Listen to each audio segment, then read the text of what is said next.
वाराणसी में फंस गए मोदी, काशी के ब्राह्मण भी नाराज। इंडिया गठबंधन ने काशी में मोदी के खिलाफ बनाई बड़ी रणनीति। काशी में भारी पड़ते दिखाई दे रहे हैं अजय राय। नरेंद्र मोदी इस बार वाराणसी में बुरी तरह से फंस गए हैं, इसीलिए बीजेपी ने इस बार अपनी पूरी ताकत वाराणसी में झोंक दी है। पार्टी के कई दिग्गज नेताओं ने वाराणसी में डेरा जमा दिया है। दावा तो ये तक किया जा रहा है कि चुनाव प्रचार समाप्त होने के बावजूद कई दिग्गज नेताओं ने काशी को छोड़ा नहीं है। मतदान को प्रभावित किए जाने की चिंता कांग्रेस को भी हो रही है, क्योंकि इंडिया गठबंधन की तरफ से वाराणसी सीट पर कांग्रेस के प्रदेश अध्यक्ष अजय राय चुनाव लड़ रहे हैं। इस बीच पीएम मोदी की परेशानी को यहाँ के वोटर्स ने भी बढ़ा दिया है। महामृत्युंजय मंदिर के आचार्य ने कहा कि महंगाई और बेरोजगारी की समस्या लोगों के सामने है, तो मंदिर से जुड़े कुछ ब्राह्मणों ने कहा कि मंदिर का भले ही विकास हो गया हो, हम लोगों के लिए कुछ नहीं है। तमाम मंदिर ठेकेदारों ने ले लिए हैं। नमो घाट को भी 30 से 40 साल के लिए ठेके पर दे दिया गया है। कंपनी तमाम श्रद्धालुओं से पैसे ले रही है, लेकिन इसमें हम लोगों की रोजी रोटी छिन गई है। काशी कॉरिडोर में अब भारी संख्या में पुलिस बल लगा दिया गया है, जो लोगों को भगवान के दर्शन करने से रोक रही है। ब्राह्मण समुदाय के लोगों ने पुलिस वालों के धोती पहनने पर भी आपत्ति जताई है। दरअसल मंदिर परिसर में जो पुलिस बल लगाया गया है, वो अपनी परंपरागत वर्दी की जगह धोती में नजर आ रहे हैं। इसे यहाँ के स्थानीय लोग धर्म के खिलाफ बता रहे हैं।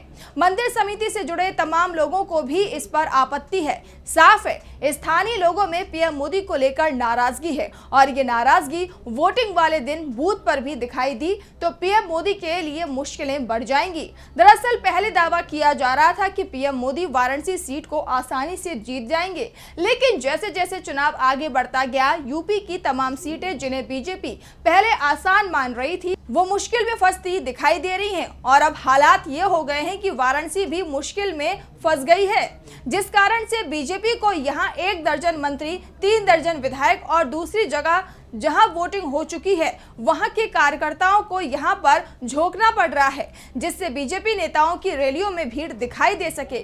दरअसल इस बार इंडिया गठबंधन ने शुरुआत से ही वाराणसी को लेकर अपनी रणनीति साफ कर दी थी कि पीएम मोदी को वाराणसी में ही घेर लिया जाएगा। इसीलिए पहले प्रियंका और डिंपल यादव ने वाराणसी में 7 किलोमीटर लंबा रोड शो किया।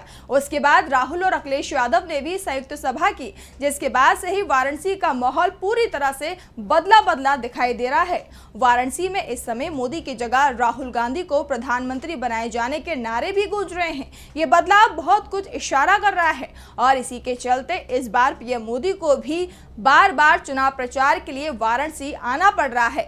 इंडिया की वाराणसी सीट को लेकर पुख्ता तैयारी ने बीजेपी के होश उड़ा दिए हैं, क्योंकि यहाँ इंडिया ने अपने 2 दर्जन से ज्यादा विधायकों को झोंक दिया है।